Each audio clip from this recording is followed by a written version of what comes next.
The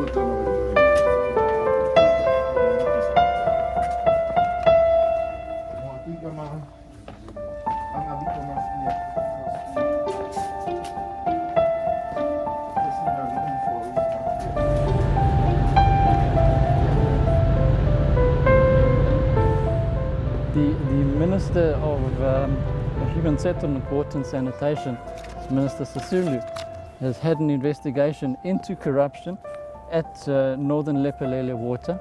Let's go to the bed and check. You know Lepelle? Yeah, it's down there. Yeah. The investigation has been concluded. It was concluded by Dr. Konar from Outsourced Risk and Compliance Assessment. The basis of his investigation, having done forensics and financial investigation, has established that there is a basis for charging these two people for fraud and for violations of the PFA. You work with Mr. Ntombeni, don't you? Yes. So you must have Mr. Ntombeni. You must know Mr. Ntombeni's residential address there. Having regard to what is in the docket, it is quite clear that there is a solid case of corruption against the two suspects, and I'm glad, and I think South Africa is glad to see that their ministers are actually taking proactive steps in fighting corruption and are being seen to fight corruption. In all, we've already investigated 249 cases. 139 of them were found to be true and were referred to this particular disciplinary cases. 110 of them were found to be untrue, and therefore we removed them from the roll. Our intention is to audit all our water boards because they are part and parcel of our delivery stable. So we started with two forensic investigations, one in Amatola and another one in Lepelle.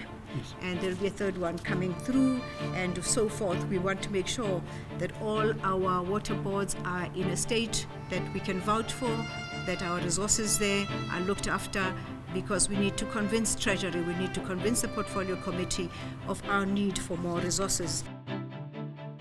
The human resources person wasn't there. We were sitting in the boardroom. The acting CEO spoke to us. What has happened is Mr. Lafodi, who we're seeking to arrest, is on precautionary suspension, so he's not here. Mr. Ntombeni has apparently gone to a meeting, according to the lady downstairs, but nobody's quite sure where he is. We're now in the boardroom of the Lepelle Water, and the acting CEO has been requested to furnish the residential addresses of the two people.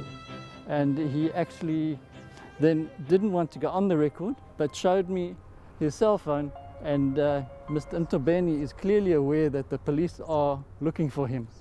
He's calling it fake police, and I just told the acting CEO that if he contacts him, please tell him it's the real police, and the real police would like to see him. Hello? Yes, Maria. Are you in the office? I was in the office. I'm on my way home, but I can come anything. We left Lepelle Northern Water. The CEO was still going to give us the addresses of the two suspects, their residential addresses. However, the police had a feeling that there was some kind of communication between them and the suspect, so they managed to obtain the address of Mr. Ntombeni on their own.